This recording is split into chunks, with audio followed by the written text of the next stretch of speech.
हमारे साथ हमारे सहयोगी जुड़े हुए हैं। प्रभात, अभी की ताजा स्थिति क्या है? आपको बताना चाहूंगा अभी की ताजा जो स्थिति है, चमोली के नजदीक पानी पहुंचने वाला है और प्रशासन के द्वारा जो है लगातार यहाँ पर जो है अलर्ट किया जा रहा है।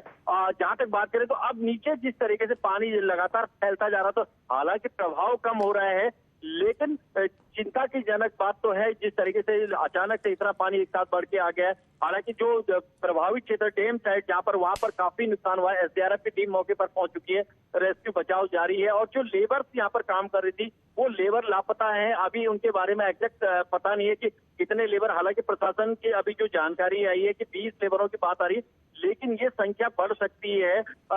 यहाँ पर अभी जिस तरीके से ढूंढ खोज बचाव जारी है तो उसमें कई लोग अभी भी मिसिंग चल रहे, तो जैसे ही उनके बारे में पता लगता तो उसके बाद सही फिगर पता लग पाएगा कि कितना नुकसान हुआ है। हालांकि यहाँ पर जो प्रशासन के द्वारा जो नदी किनारे वाले जो इलाके हैं उनको अलर्ट मोड पे रखा गया है, लोग सुरक्षित स्थानों की तरफ निकल गए हैं। जो पुलिस प्रशासन है और आपदा प्रबंधन और जो फायर की टीम है, धौली गंगा नदी उफान पर है, इसका क्या असर होगा? जिस तरीके से जो ये ऋषि गंगा में ये सबसे पहले ग्लेशियर फटा जो कि धौली गंगा में मिलती है और धौली गंगा विष्णुप्रयाग से अलकनंदा के साथ में जाती है और अलकनंदा जो है, मैं आपके पास आती हूँ और इस बारे में जानेंगे। अगर जलस्तर बढ़ा है तो कितने गांव को, कितनी बड़ी आबादी को ये नदी प्रभावित करेगी, कितने जिलों को, इस पर बातचीत करेंगे। मुख्यमंत्री त्रिवेंद्र सिंह रावत जो है उन्होंने क्या कहा, एक बार अपने दर्शकों को सुनाते हैं। बन रहा था, उसको क्षति पहुंची है। वहां पर जो कुछ कर्मचारी थे, वहां पर कुछ लेबर है, अभी उसके बारे में अधिकृत रूप से मानव क्षति के बारे में अधिकृत रूप से कह पाना कुछ कठिन है, लेकिन अभी जो पानी की तीव्रता है वो चमोली तक पहुंचते पहुंचते काफी कम हो गई है। लेकिन जो रेलवे का काम चल रहा है, अलर्ट करके उनको वहां से खाली करा दिया गया है। जो नदी के किनारे जो लोग हैं उनको अलर्ट करके उनको वहां खाली करा दिया गया है। जो रिवर राफ्टिंग होती है उसको बंद करा दिया गया है और जो टेहरी बांध है उससे पानी रोकने को कहा गया है। श्रीनगर जो बांध है उस पर पानी खोल देने को कहा है ताकि जो एवलांच का जो पानी आ रहा है उससे क्षति कम से कम हो। एनडीआरएफ से दिल्ली बात हो गई है, गृह सचिव से, गृह मंत्री जी अभी जहाज में हैं, अभी थोड़ी देर में उनसे भी बात करूंगा और उन्होंने पूरे सहयोग के लिए कहा है। उन्होंने कहा एनडीआरएफ भेजना है या किस तरह की कोई जरूरत है तो हम उसके लिए भारत सरकार तैयार है। देखिए अभी कैजुअलिटी का अब देखिए लिए अब आपको हम 4 तस्वीरें दिखा रहे हैं। उत्तराखंड से हमारे संपादक अनुपम त्रिवेदी लगातार जुड़े हुए हैं। जी अनुपम जी, दिल्ली से भी एनडीआरएफ की टीमें रवाना हो चुकी है मौके के लिए। जी बोला, देखिए इसमें सबसे बढ़िया बात आज ये रही कि ये जैसी घटना हुई, जो जानकारी मिली उसके बाद तुरंत बाद पूरा एडमिनिस्ट्रेशन, पूरी गवर्नमेंट मशीनरी एकदम एक्शन में आ गई थी और मुख्यमंत्री ने खुद बात की है दिल्ली में। उसके बाद से दिल्ली से भी टीम एनडीआरएफ की, एसडीआरएफ की 5 टीम्स ऑलरेडी यहाँ पर काम में अभी लगी हुई हैं रेस्क्यू ऑपरेशंस में। और एक दूसरी बढ़िया बात आज ये है कि आज मौसम साथ दे रहा है, मौसम पूरा खुला हुआ है। अगर यही मौसम खराब रहता तो स्थिति मुझे लगता है कि काफी खराब हो सकती थी, लेकिन मौसम साफ दे रहा है, बारिश वगैरह कुछ नहीं हो रही, एकदम धूप है।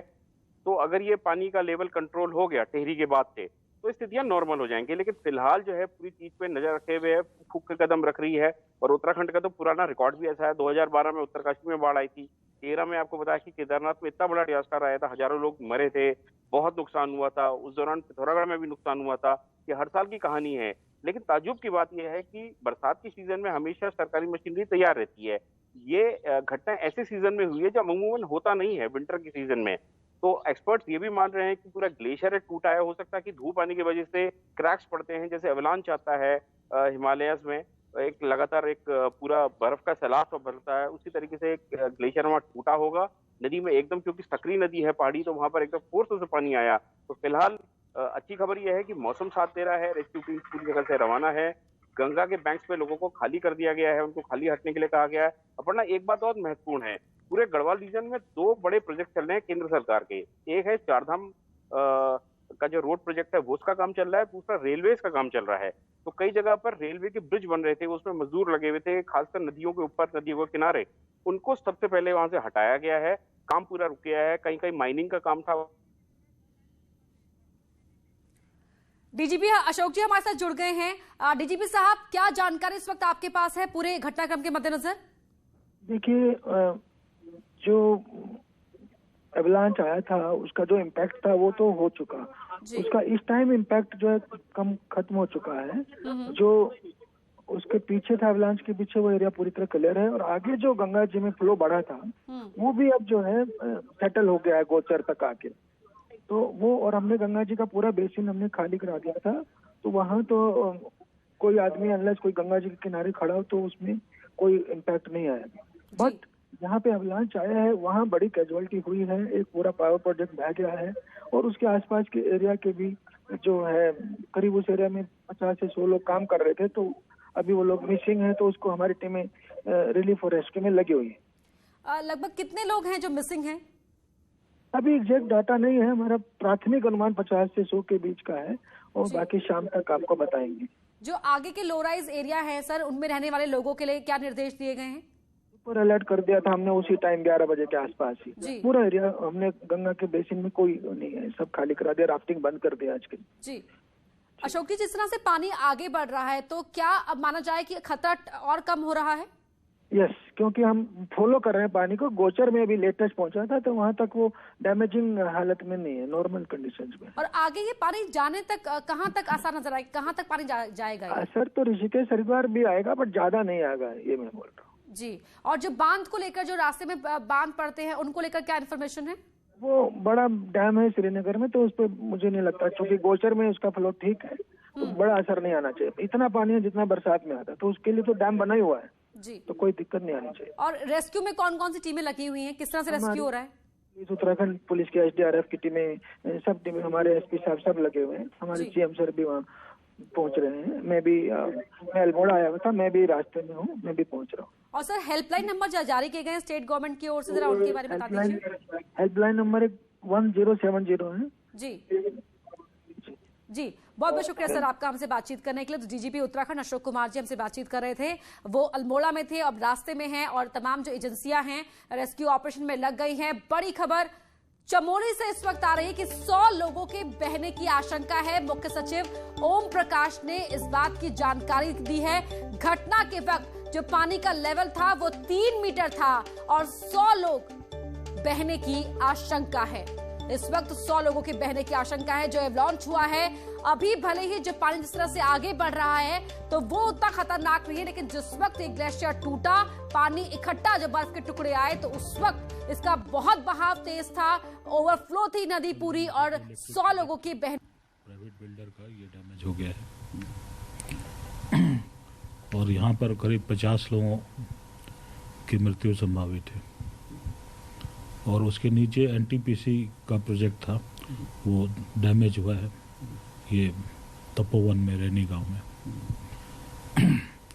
यहाँ भी 50 से अधिक की संभावना है, तो कुल मिला के 100 से ऊपर कैजुअलिटी जाने की संभावना है अभी। लेकिन ये है कि चमोली में मात्र नॉर्मल से 3 मीटर ऊपर था बहाव, तो बहाव कम होता जा रहा है, तो आगे क्षति होने की संभावना नहीं है। और ये श्रीनगर में जो बराज है उसमें अगर 4.5 मीटर से ऊपर पानी जाता है तो उसकी पंपिंग शुरू कर दी जाएगी, तो श्रीनगर को भी खतरे की संभावना कम है। तो निचले क्षेत्रों में भी अलर्ट जारी कर दिया गया है? सब जगह अलर्ट जारी कर दिया गया है।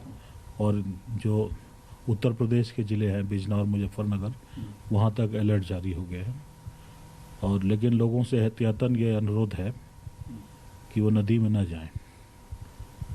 और क्या कुछ सेफ्टी मेजर्स आप अपना रहे हैं ताकि जो डिजास्टर की जो संभावना है उसको न्यून किया जा सके? ये जहाँ तक ग्लेशियर के फटने की बात है, ये तो बिल्कुल आकस्मिक घटना है और इस समय आमतौर पर ऐसा होता भी नहीं है। ये अचानक ये चीज़ हो गई है, तो बहुत सी चीज़ें आकस्मिक होती हैं, उसको प्रिवेंट करना बहुत मुश्किल है। लेकिन जो डैमेज कंट्रोल है वो हम लोग पूरा कर लेंगे। जो डैमेज शुरुआती दौर में वो हो गया, उसको हम कुछ कर नहीं सकते थे, लेकिन आगे फर्दर डैमेज अब नहीं होना है। सर यहाँ पे कुछ फोर्सेज भेजी गई हैं SDRF वगैरह? जी हाँ, SDRF के जो 60 लोग हैं वो इक्विपमेंट के साथ जगह पे हैं, और ITBP जोशीमठ के करीब 50 लोग हैं, वो भी जगह पे हैं। NDRF मूव हो चुकी है, इसके करीब 20 लोग हैं इक्विपमेंट के साथ, तो ये 5 बजे तक पहुंचेंगे। तो आप थे राज्य के मुख्य सचिव, आपका साफ तौर पर कहना है कि जो घटना, जो डिजास्टर वहां पर हुआ है, अब कोशिश की जाएगी कि उसका प्रभाव कम से कम किया जा सके। कैमरा पर्सन भरत शर्मा के साथ सुनील नौप्रभात, न्यूज़ 18 देहरादून। तो उत्तराखंड